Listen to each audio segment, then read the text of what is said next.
Terima kasih pemirsa, Anda masih bersama kami dalam Berita Papua. Bagi Anda yang baru bergabung, kami akan menyajikan kembali 3 berita utama hari ini.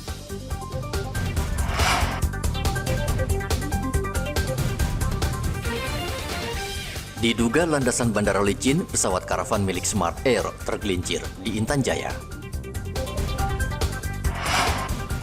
Tidak terima keluarganya meninggal dunia, warga di Mimika blokade jalan dan berujung ricuh dengan polisi. KPU Merauke sulit menemukan anggota KPPS di wilayah terpencil.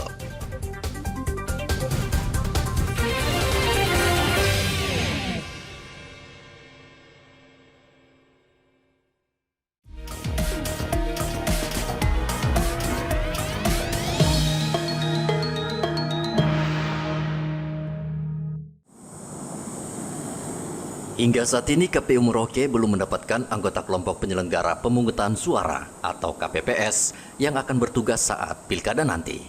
Sebagian besar anggota KPPS yang direkrut untuk bertugas di tempat pemungutan suara yang berada di wilayah kota dan distrik terdekat. Sementara untuk distrik terjauh dan terluar, hingga kini KPU Merauke masih sulit untuk mendapatkan orang yang mau bertugas sebagai anggota KPPS. Jika hingga batas waktu yang ditentukan belum juga ada, maka KPU akan menggunakan tenaga guru dan tenaga kesehatan sebagai anggota KPPS yang bertugas di kawasan tersebut. Kawasan terjauh tersebut yakni Pulau Kimam, Wan, dan Tambonji. Orang-orang yang cukup mumpuni di situ, yang cakap secara kemampuan baca tulis hitungnya, kemudian dari segi pendidikan minimal SMA.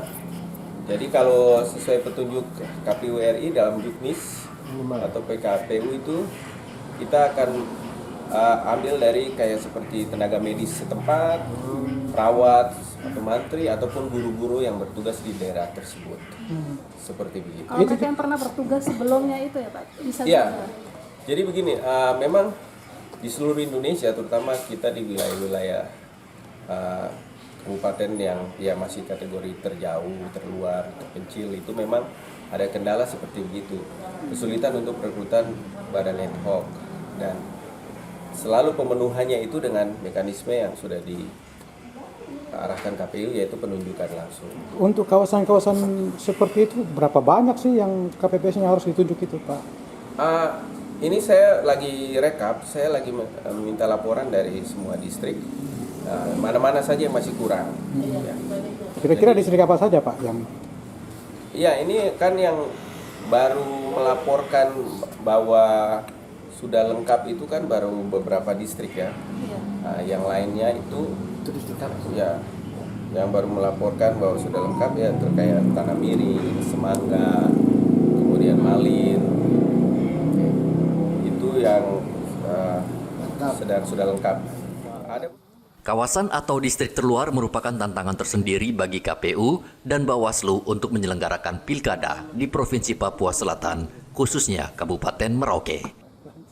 Selain medan yang sulit untuk distribusi logistik, banyak orang tidak berminat menjadi anggota KPPS di daerah tersebut.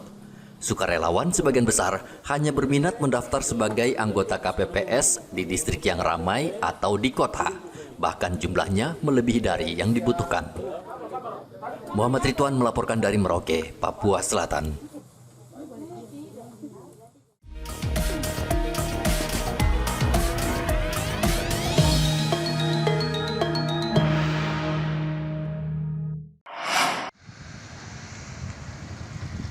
Kendaraan hasil curian yang berhasil diungkap menumpuk di kantor Satlantas Polres Merauke. Sampai hari ini seluruh kendaraan itu belum diambil pemiliknya. Padahal polisi sudah merilis kasus pencurian kendaraan ini ke publik. Sebagian besar kendaraan yang tidak jelas pemiliknya ini adalah jenis sepeda motor. Jumlahnya mencapai ratusan, kendaraan ini sebagian besar juga masih berfungsi baik. Menurut Kepala Satuan Lalu Lintas Polres Merauke AKP Darwis, kendaraan sitaan ini sebagian besar tidak diambil pemiliknya karena kasus kecelakaan atau terjaring razia. Jika pemilik mau mengambilnya, tentu harus membawa dokumen atau surat-surat kendaraan. Polres Merauke berharap pemilik kendaraan segera datang dan mengambil kendaraannya di Mapolres Merauke. Dengan kendaraan roda 2 maupun roda 4 yang kami amankan, Kami himbau kepada seluruh masyarakat Merauke yang merasa kendaraannya pernah diamankan karena mungkin tidak lengkap surat-suratnya ataupun tidak menggunakan helm atau SIM, untuk segera mengambil di kantor Satuan Lalu Lintas Polres Merauke dengan membawa kelengkapan surat-surat baik itu STNK maupun SIM. Bagi masyarakat yang hendak mengambil, persyaratannya membawa surat kendaraan atau bukti pembayaran tilang. Bagi yang tidak bisa menunjukkan surat atau dokumen kendaraan, maka dipastikan kendaraan tersebut hasil curian. Sementara terkait kendaraan dengan nomor polisi dari luar Papua, pemilik wajib lapor setiap 3 bulan sesuai Undang-Undang Lalu Lintas. Dari catatan kepolisian, banyak warga memiliki kendaraan bodong alias tanpa kelengkapan surat-surat yang berlalu lalang di kota Merauke. Muhammad Ridwan melaporkan dari Merauke, Papua Selatan.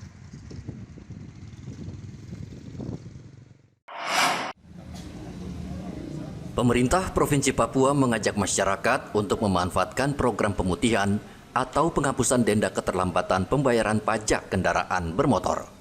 Program ini berlangsung sejak 20 September hingga 21 Oktober 2024 dan bertujuan untuk meningkatkan pendapatan pajak kendaraan bermotor.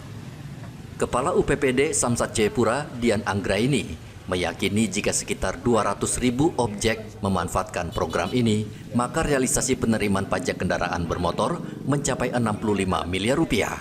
Untuk itu, Unit Pengelolaan Pendapatan Daerah Samsat Jayapura bersama Jasara Harja dan Direktorat Lalu Lintas Polda Papua gencar menyosialisasikan program ini ke masyarakat.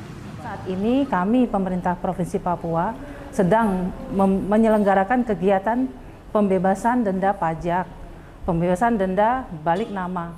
Artinya balik nama kedua kami sudah tidak ada lagi. Sejak Januari 2024 kami sudah tidak pungut lagi itu pajak bea balik nama kendaraan kedua.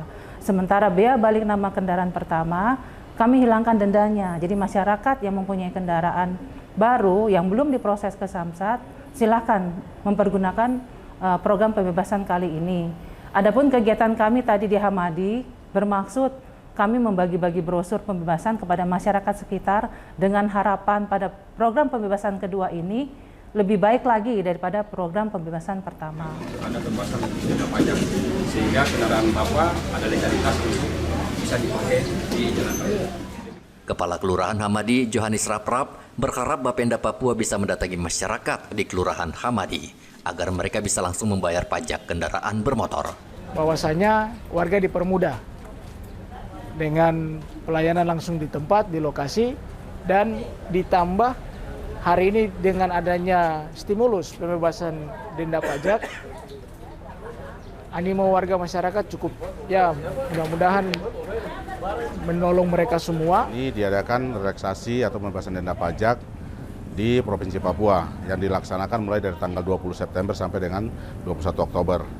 Jadi pelaksanaan ini kita menghimbau kepada masyarakat yang mempunyai kendaraan sepeda motor atau roda 2, roda 4, dan roda 6 untuk sesegera mungkin melunasi pajaknya di kantor bersama Samsat.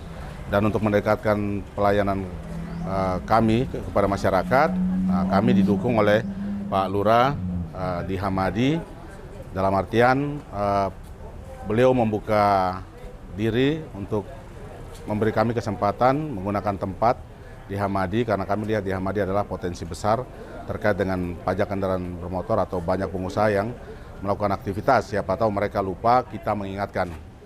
Unit Pengelolaan Pendapatan Daerah Samsat Jayapura mengimbau masyarakat segera memanfaatkan program pemutihan pajak kendaraan bermotor. Dalam program ini ada penghapusan sanksi administratif berupa denda dan bunga pajak kendaraan bermotor. Dan pembeli kendaraan bermotor bekas juga bisa balik nama tanpa membayar bea balik nama kendaraan bermotor. Dari Kota Jayapura, Papua, Hendra melaporkan.